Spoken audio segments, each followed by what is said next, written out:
नमस्कार, special report में आपका स्वागत है और मैं हूं प्रतीक त्रिवेदी। बुधवार को राष्ट्रपति प्रणब मुखर्जी मथुरा में होंगे। वो इस कार्यक्रम में शिरकत करेंगे जिसमें 500 साल पहले महाप्रभु के वृंदावन आगमन का पंचशती महोत्सव मनाया जाएगा। गौड़ीय वैष्णव संप्रदाय के लोग मानते हैं कि आज से 500 साल पहले भगवान श्री कृष्ण का पुनर्जन्म हुआ था।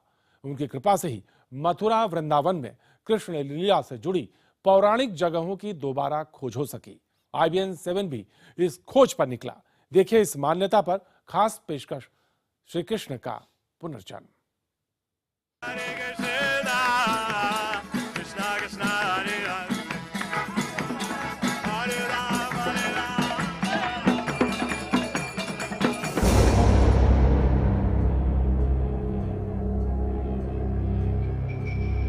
भगवान विष्णु ने द्वापर युग में श्री कृष्ण के रूप में अवतार लिया था। उन्हीं श्री कृष्ण ने पुनर्जन्म लिया कलयुग में आज से 500 साल पहले।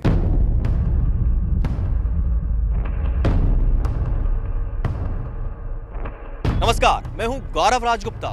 आइए चलते हैं इस अद्भुत यात्रा पर जिसका नाम है श्री कृष्ण का पुनर्जन्म। ये तो सब कोई मानते हैं, हम लोग भी मानते हो। आज से 500 वर्ष पूर्व भगवान कृष्ण के पुनर्जन्म के रूप में भक्ति का प्रसार करने श्री राधा कृष्ण के युगल अवतार के रूप में श्री कृष्ण की दूसरा रूप में अवतार लिए हैं। क्या ये किस्से कहानियों की बातें हैं? क्या ये दंत कथाएं हैं? क्या इसका जिक्र पुराणों में मिलता है? क्या विशेषज्ञ ये बात मानते हैं? क्या इसके कोई प्रमाण है? यही सच जानने की हम कोशिश करेंगे हमारे इस खास कार्यक्रम में। मथुरा में ये है श्री कृष्ण जन्म स्थान। श्री कृष्ण का जहाँ पे जन्म हुआ, भगवान विष्णु के अवतार श्री कृष्ण जिन्होंने अपनी पहली लीला की, जन्म की लीला। द्वापर में ये कंस का कारागार हुआ करता था। ब्रजमंडल में अपने जन्म की लीला की, बाल गोपाल के रूप में लड्डू जो खाते हुए जो लीला है वो की, माखन चुराया, गोपियों के साथ रास लीला की। लेकिन समय के साथ साथ ये तमाम लीलाएं सिर्फ पुराणों की कहानियां रह गई, क्योंकि वो स्थान जहां वो लीलाएं की गई थी, वो पवित्र भूमि विलुप्त हो गई थी। युग के काल के प्रभाव से भगवान राधा कृष्ण की जो लीला स्थली और रास स्थली के जो स्थान थे वह लुप्त हो गए थे।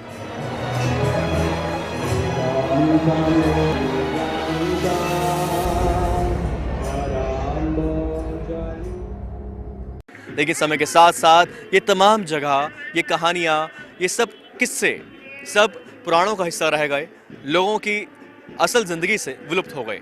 कलयुग में आज की तारीख से 500 साल पहले कुछ ऐसा हुआ कि ये सब दुनिया के सामने एक बार फिर सामने आए।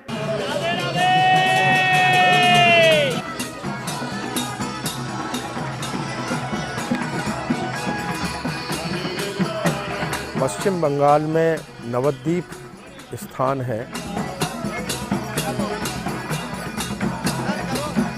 वहाँ पर फागुन पूर्णिमा को चंद्र ग्रहण के समय श्री चैतन्य महाप्रभु का जन्म हुआ था।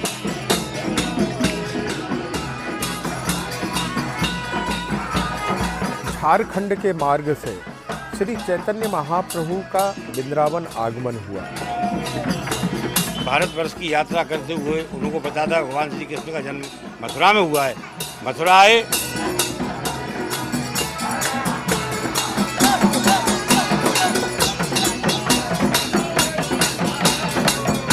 लेकिन कलयुग में 500 साल पहले श्री कृष्ण का पुनर्जन्म हुआ चैतन्य महाप्रभु के रूप में। वो यहाँ पर पधारे और उन्होंने बताया कहाँ पर कौन सी लीला की गई थी, कहाँ पर है वो पवित्र भूमि जहाँ पर वो लीलाएं की गई थी। आपको दिखाएंगे वही लीलाएं, आपको दिखाएंगे वही कहानी जिसमें हम बात करेंगे श्री कृष्ण का पुनर्जन्म।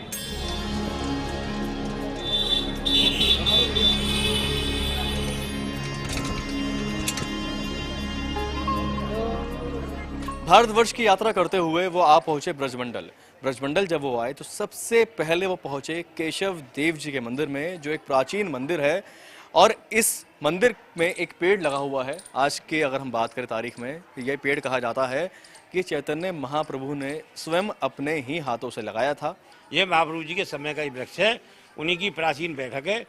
ये उसमें लेख भी है चेतन चरितामृत में, पुराने केशव देव जी मल्लपुरा में जो विराजमान है उसके उत्तर की दिशा में महाप्रभु जी की बैठक मौजूद है।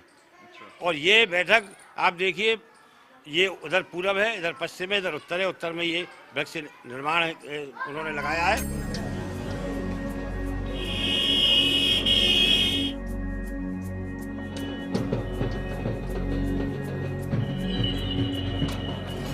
ब्रजमंडल में यमुना किनारे बसा ये स्थान है विश्राम घाट। करीब 5,500 साल पहले द्वापर युग में कंस का वध करने के बाद भगवान श्री कृष्ण ने इसी जगह पर विश्राम किया था।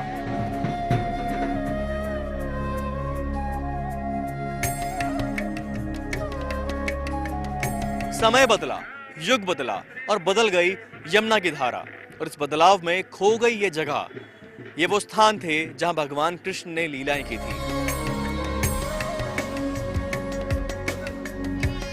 आज से 500 वर्ष पूर्व चैतन्य महाप्रभु ब्रज में वह आए और ब्रज में आने के पश्चात उन्होंने सर्वप्रथम मथुरा में कृष्ण जन्म स्थान पर जो केशव देव का मंदिर है उस केशव देव के मंदिर के दर्शन किए।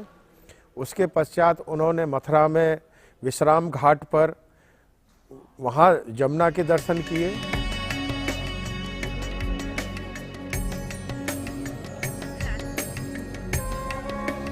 श्री कृष्ण के रूप में पुनर्जन्म लिया चैतन्य महाप्रभु ने, और जब वो ब्रजमंडल में आए तो इसी जगह पर आके उन्होंने विश्राम किया, और उन्होंने बताया कि यही है वो पावन धरती जहां भगवान कृष्ण ने विश्राम किया था।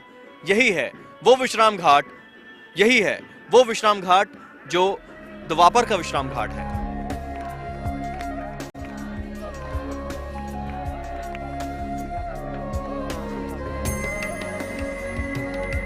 कार्तिक पूर्णिमा के दिन चैतन्य महाप्रभु वृंदावन आए।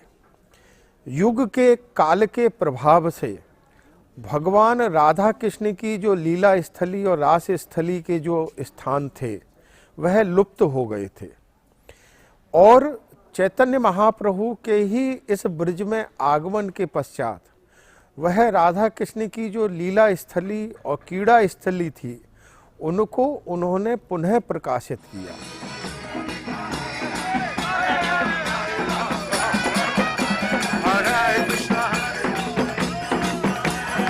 महाप्रभु के द्वारा समस्त जीव मात्र के लिए हरे कृष्ण कृष्ण कृष्ण हरे हरे, हरे राम राम राम हरे हरे, इस हरिनाम मंत्र को महामंत्र के रूप में दिया गया। द्वापर में भगवान श्री कृष्ण ने अवतार लिया था। कलयुग में उनकी नाच गाकर संकीर्तन के साथ लोग भक्त उनकी आराधना करते हैं, और ये जो प्रथा शुरू की महाप्रभु चैतन्य जी ने, उनका जो स्वरूप है, उनका श्रृंगार है, वो आपको हम दिखा रहे हैं इस्कॉन मंदिर में। 2 विग्रह आप देख रहे हैं टीवी स्क्रीन पर। जो स्क्रीन पर आपके दाहिनी तरफ जो विग्रह है वो है महाप्रभु चैतन्य। उनका श्रृंगार आपको बिल्कुल देख कैसा लगेगा कि ये खुद भगवान श्री कृष्ण हैं, और यही मानना है भक्तों का भी कि भगवान श्री कृष्ण का ही पुनर्जन्म हुआ, और भगवान श्री कृष्ण ने कलयुग में आज से 500 साल पहले चैतन्य महाप्रभु के रूप में दोबारा से धरती पर अपने कदम रखे।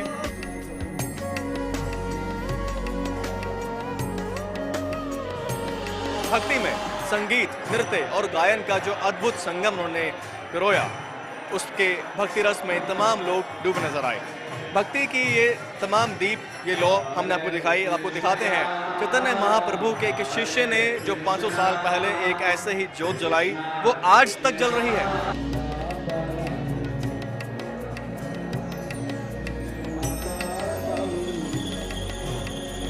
भजन तो हमने आपको बहुत दिखा दिए, लेकिन एक बात और है, भूखे पेट भजन ना होए गोपाला। लेकिन इस गोपाला को जब भोजन चाहिए होता है, जब भोग लगता है, तो वो किस रसोई में पकता है। और एक बात और है, रसोई में जो अग्नि जल रही है ये 500 साल से जल रही है। आइए दिखाते हैं।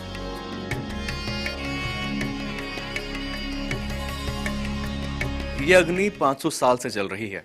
चैतन्य महाप्रभु ने भक्ति की एक ज्योत जलाई थी, और उनके जो शिष्य रहे गोपाल भट्ट स्वामी जी, उन्होंने यहाँ पर ये अग्नि जलवाई और ये 500 साल से लगातार जल रही है। ये है ठाकुर जी की रसोई। राधा रमन मंदिर के परिसर में हम लोग हैं और यहाँ पर ठाकुर जी के लिए खाना पकाया जाता है, उनका भोग लगाया जाता है। और जो अग्नि जिस पर खाना पकाया जाता है, ये आज भी उसी परंपरा से चला रहा है, चाहे वो लकड़ी हो या गोबर के कंडे हो, उसी पर खाना ये पकाया जाता है। और अग्नि 500 साल से जल रही है।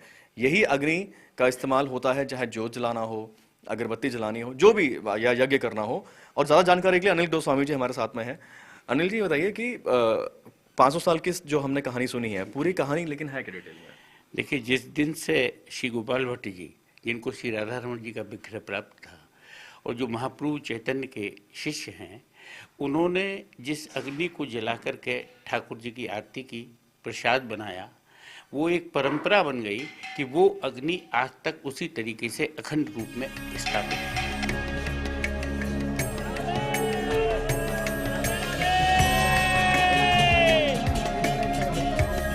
कलयुग में 500 साल पहले भगवान श्री कृष्ण ने लिया पुनर्जन्म लिया चैतन्य महाप्रभु के रूप में।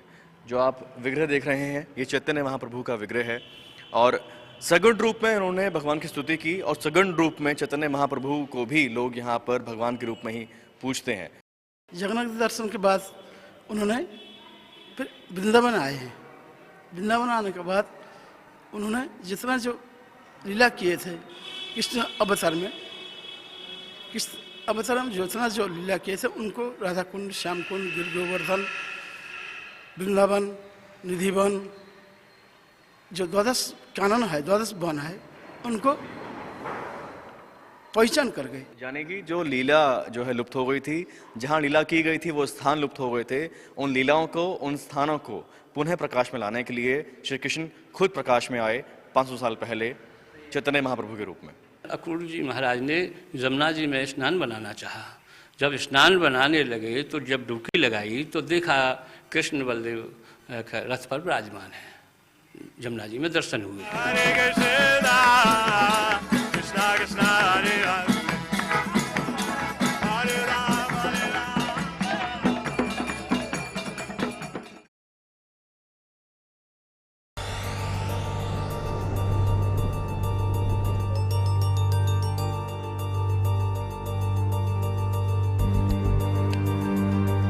आज से 500 साल पहले भगवान श्री कृष्ण ने चैतन्य महाप्रभु के रूप में पुनर्जन्म लिया था। इस पुनर्जन्म का एक खास महत्व था ताकि ब्रज भूमि, वृंदावन, वो तमाम जगह जो विलुप्त हो चुकी थी, जहां उन्होंने लीलाएं की थी, वो दोबारा प्रकाश में आए, दोबारा दुनिया के सामने आए। अक्रूर घाट का भी खास महत्व है क्योंकि इसी जगह पर भगवान कृष्ण ने द्वापर युग में अपने चाचा अक्रूर को विराट रूप में दर्शन दिए थे, लेकिन जगह विलुप्त हो चुकी थी और इसीलिए चैतन्य महाप्रभु यहाँ पर आए और उन्होंने इस जगह को जागृत किया। जंगल था और उस समय फिर मतलब चैतन्य महाप्रभु जो 500 साल पहले ब्रजभूमि में पधारे तो सबसे प्रथम इसी स्थान पर आकर के वो विराजमान हुए। यहाँ पर देखा तो यहाँ उनका मन बड़ा प्रसन्न हुआ। यहाँ के वातावरण को देख करके तो यहाँ पर अब श्री भगवान के नाम का उच्चारण किया और उनकी आराधना की, यहीं पर विश्राम किया। ये जो आप विग्रह देख रहे हैं सामने, जो बड़ा विग्रह है बीच में, ये अक्रूर महाराज हैं जो भगवान श्री कृष्ण के चाचा हैं, जिनको उन्होंने विराट रूप में दर्शन दिए इसी अक्रूर घाट पर। और साथ में हैं कृष्ण और बलराम। और इस जगह को दोबारा से प्रकाश में लेकर आए थे चैतन्य महाप्रभु। बताया जाता है कि जो श्री कृष्ण के अवतार थे और ये अवतार हुआ था 500 साल पहले।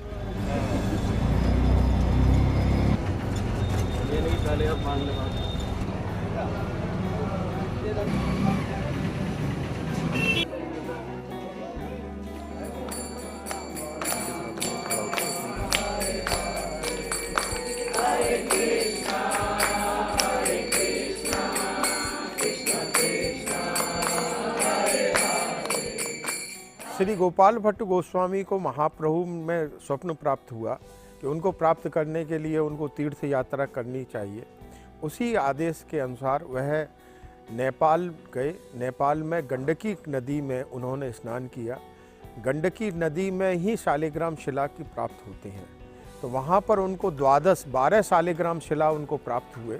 वह 12 शालिग्राम शिलाओं को लेकर वृंदावन आए और उन 12 शालिग्राम शिलाओं का पूजन नियमित करते थे।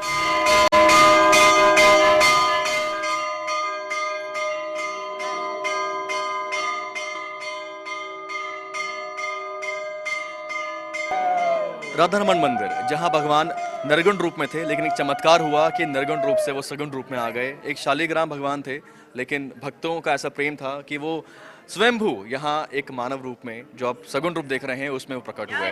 कुछ यही इस तरह से प्रकट हुआ, श्री कृष्ण का पुनर्जन्म हुआ 500 साल पहले चैतन्य महाप्रभु के रूप में, और सगुण भक्ति की ही धारा उन्होंने ऐसी बहाई जिसमें सभी भक्त उस रस में डूब रहे हैं। हमारी इस खास पेशकश श्री कृष्ण का पुनर्जन्म में इतना ही। खबरें लगातार जारी हैं, कहीं मत जाइए, देखते रहिए IBN 7।